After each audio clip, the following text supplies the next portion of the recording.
আমাদের ভারতবর্ষের ব্যাংকগুলো শূন্যস্থানে পরিণত হয়েছে। এই ভারতবর্ষের দুইটি প্রধান বংশের ওয়ারিশ কোনো ব্যাংকগুলোর ভিতরে নাই। একজন হলো ডক্টর এখানে বাপমা যারা খুন হয়েছে চাঁদপুরে, আরেকজন হলো বেগুমিয়া চৌধুরী যারা 70 বছর ধরে তার বাড়ি অফিসে আর যায় নাই। এই জন্য বলছে আমাদের ভারতবর্ষের ব্যাংকগুলো শূন্যস্থান।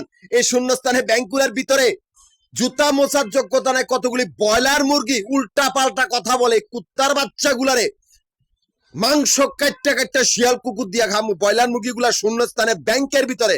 ওদের আমি কোনো মাতব্বরি দি নাই, ওদের কোনো অস্তিত্ব নাই, কোনো কর্তৃত্ব নাই, কোনো পায়ের নিচে মাটি নাই। ওরা কারা? শুয়ারের বাচ্চাগুলো আমাদের ব্যাংকগুলার ভিতরে। তোদের কি বাপের দিন গোলা আছে? হারাম খাইতে খাইতে এক একটার গলাবাজি পায়খানার মতো কুত্তার বাচ্চাগুলা।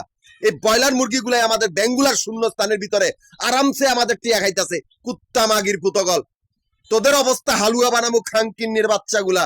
এই ব্রয়লার মুরগিগুলার 6 জন লোকের আত্মীয় স্বজন বা 9 জন লোকের আত্মীয় স্বজন। আমার কোনো ধর্মটা বা আমি কোনো ধর্মের অনুসারী না। আমাদের ভারতবর্ষের ব্যাংকগুলো শূন্য স্থানের দলিল একজনের নামে হয়েছে। দুইটি বংশের ওয়ারিশ জাহিদুল ইসলাম বা শূন্যের পাসওয়ার্ড নাম্বার জাহিদুল ইসলাম।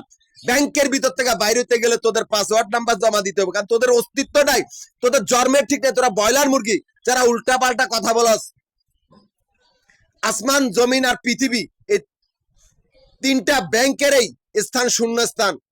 আসমানের 12 নম্বর কয়েদি আশিক চৌধুরী, জমিনের 11 নম্বর কয়েদি বাদশাহ আশিক, পৃথিবীর 10 নম্বর কয়েদি বা পৃথিবী ব্যাংকের প্রফেসর আশিক। এই 3 জন আশিকেরই আত্মীয় স্বজন শূন্যস্থানের ভিতরে নিকৃষ্ট ব্রয়লার মুরগির জাত। 3 জন আশিকের 3 জন সহযোগী ঢাকা, গাজীপুর, নারায়ণগঞ্জে 3টা কাউয়া দ্বীপ। এই 3টা কাউয়া দ্বীপের আত্মীয় স্বজন ব্যাংকগুলার ভিতরে কইছি না শূন্যস্থানের ভিতরে। এই মাফিয়া কুত্তার বাচ্চাগুলো হয় তোরা নিজেরা মরবি, নয় তোদের মেরে ফেলা হবে। তোদের আত্মীয় স্বজন গুলো এই 6 জন লোকের আত্মীয় স্বজন গুলো শূন্যস্থানে ব্যাংকের ভিতরে। আমার কোনো ধর্ম নাই। আমি ঢাকা, গাজীপুর, নারায়ণগঞ্জ 3টা জেলা সমিতির প্রধান, 3টা জেলা সমিতির অফিস মিরপুর, নবাবপুর, মতিঝিল। এই 3টা জায়গার ভিতরে আমাদের আবাসিক বাড়িঘর বা হোটেলের ব্যবসার হিসাব করা হয়। ওরা ব্যাংকের ভিতরে আর আমরা ব্যাংকের বাইরে। ওদের সাহসটা কত বলে না আমাদের ব্যাংকের বাইরের ব্যবসা দখল করার লাগিয়া। এই মাফিয়া কুত্তার বাচ্চাগুলা আমারই ক্যাশ কাউন্টার গুলার সামনে আস্তানা করেছে, আমারই সমিতির সদস্যগুলা খুন করে, আমারই কাগজপত্র চুরি করে, আমারই কারো বাড়ি বা সমিতির ক্যাশ কাউন্টার গুলার সামনে আস্তানা করেছে, যাতে আমাদের ব্যবসা দখল করতে পারে, যাতে আমি সেদিকে না যাই। এই জন্য বলেছি মাফিয়া কুত্তার বাচ্চাগুলার কোনো অস্তিত্ব আর কর্তৃত্ব কোনো মাতব্বরি নাই। হয় ওরা নিজেরা মরবে, নয় তোকে মেরে ফেলা হবে।